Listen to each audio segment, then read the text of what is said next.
প্রিয় ষষ্ঠ শ্রেণীর শিক্ষার্থীরা, শুভেচ্ছা নিও। আজকে আমি তোমাদের 2025 সালের বাংলা বিষয়ের নতুন বই চারুপাঠ থেকে গদ্য সপ্তম অধ্যায় বাংলাদেশের লোকশিল্প এর সৃজনশীল প্রশ্ন 1 এর সমাধান করে দেব। প্রথমে তোমাদের বলবো, যারা আমার চ্যানেলটি সাবস্ক্রাইব করো নাই তারা আমার চ্যানেলটি সাবস্ক্রাইব করবে এবং আমার সাথে থাকবে। তাহলে চলো আমরা ক্লাস শুরু করি। বাংলাদেশের লোকশিল্প সৃজনশীল প্রশ্ন 1। দরিরাপুর গ্রামের রহিমা দরিদ্র হলেও শিল্প মনের অধিকারী। ছোটবেলা থেকে সে বাঁশ ও বেত দিয়ে সংসারের প্রয়োজনীয় অনেক জিনিস তৈরি করত, কিন্তু আচমকা একদিন তার স্বামী মারা গেলে 2 সন্তান নিয়ে সে পথে বসে। রহিমা উপায়ন্তর না দেখে অবশেষে সুই সুতা হাতে তুলে নেয়। সে তার সুখ দুঃখের জীবনকে দীঘল সুতার টানে ভাষা দিতে থাকে। একদিন বেসরকারি একটি সংস্থার মাধ্যমে তার সূচি শিল্পগুলো বিদেশে যায় এবং মোটা অঙ্কের অর্থ প্রাপ্তির পাশাপাশি সে প্রচুর সুনাম অর্জন করে। প্রথম প্রশ্ন, কোন এলাকার মাদুর সকলের কাছে পরিচিত? দ্বিতীয় প্রশ্ন, ঢাকায় মসলিন কদর ছিল দুনিয়া জুড়ে বলতে কি বোঝানো হয়েছে? তৃতীয় প্রশ্ন, স্বামীর মৃত্যুর পর রহিমার কাজটি আমাদের লোকশিল্প প্রবন্ধনে কিসের প্রতিনিধিত্ব করে বর্ণনা করো? এবং সর্বশেষ প্রশ্ন, দেশের অর্থনৈতিক উন্নয়নে রহিমার অবদান আমাদের লোকশিল্প প্রবন্ধের আলোকে মূল্যায়ন করো। তাহলে চলো এখন আমরা এই 4টি প্রশ্নের সমাধান দেখে নিই। প্রথম প্রশ্ন ছিল, কোন এলাকার মাদুর সকলের কাছে পরিচিত? এর সমাধান হবে খুলনা এলাকার মাদুর সকলের কাছে পরিচিত। দ্বিতীয় প্রশ্ন ছিল, ঢাকায় মসলিন কদর ছিল দুনিয়া জুড়ে বলতে কি বোঝানো হয়েছে? ঢাকায় মসলিন কদর ছিল দুনিয়া জুড়ে বলতে ঢাকায় মসলিনের জনপ্রিয়তার বিষয়টিকে বোঝানো হয়েছে।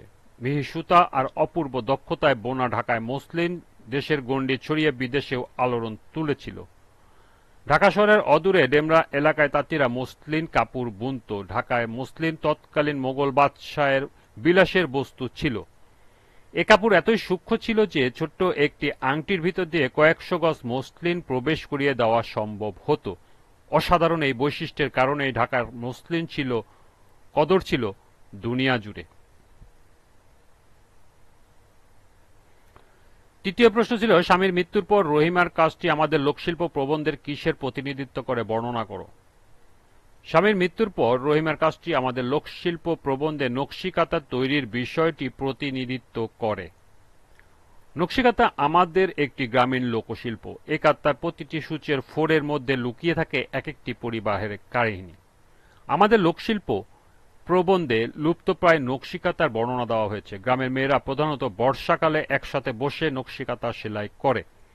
এক একটি কাঁথার প্রতিটি সূচের ফোড়ের মাধ্যমে তারা ফুটিয়ে তুলত আপন পরিবেশ ও জীবনের গল্প।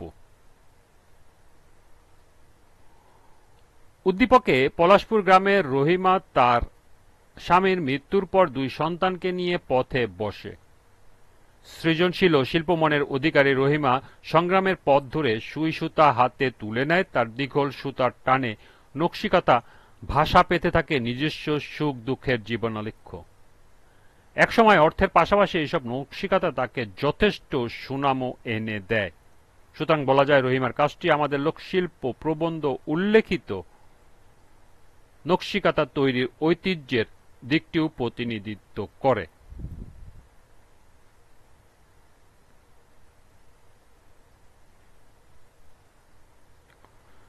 শেষ প্রশ্ন ছিল, দেশের অর্থনৈতিক উন্নয়নে রহিমার অবদান আমাদের লোকশিল্প প্রবন্ধের আলোকে মূল্যায়ন করো।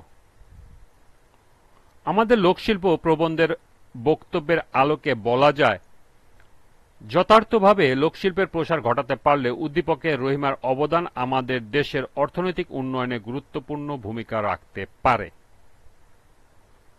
আমাদের দেশের মানুষ সাধারণত অবসর কাটানোর জন্যই লোকশিল্পের চর্চা করে, তবে ক্ষুদ্র ও কুটির শিল্পের যথার্থ বিকাশ সাধনের মধ্য দিয়ে একটি স্বল্পোন্নত দেশের অর্থনৈতিক উন্নতি সাধিত হতে পারে, যেমন ঘটেছে উদ্দীপকে রহিমার কাজের মাধ্যমে। আমাদের লোকশিল্প প্রবন্ধে বাংলাদেশের বিভিন্ন অঞ্চলের লোকশিল্প ও লোক ঐতিহ্যের স্থান বর্ণনা পেয়েছে। আর এই শিল্প সম্পর্কে বলা হয়েছে যথাযথ সংরক্ষণ ও সম্প্রসারণের মাধ্যমে অর্থনৈতিক সংকট কাটানো সম্ভব।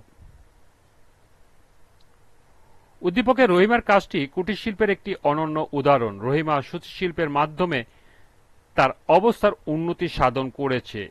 এর সাথে সাথে দেশের বাইরে তার শিল্পকর্ম রপ্তানি করে বৈদেশিক মুদ্রা আয় করে দেশের অর্থনৈতিক উন্নয়নে ভূমিকা রাখছে। এভাবে তার এই কাজ কুটির শিল্প থেকে শিল্পকর্ম অর্থাৎ শিল্পকর্মের পর্যায়ভুক্ত হয়েছে আর বেসরকারি সংস্থার মাধ্যমে বিশ্ববাজারে জড়িয়ে পড়ায় সে নিজে এবং দেশের অর্থনীতি উপকৃত হয়। সুতরাং বলা যায় দেশের অর্থনৈতিক উন্নয়নে রহিমার অবদান খুবই কার্যকরী। এই ছিল ১ নং সৃজনশীলের ৪টি প্রশ্নের সমাধান। আজকের ক্লাসটি এ পর্যন্তই। পরবর্তী ক্লাসে ২ নং সৃজনশীল প্রশ্ন সমাধান করে দেব।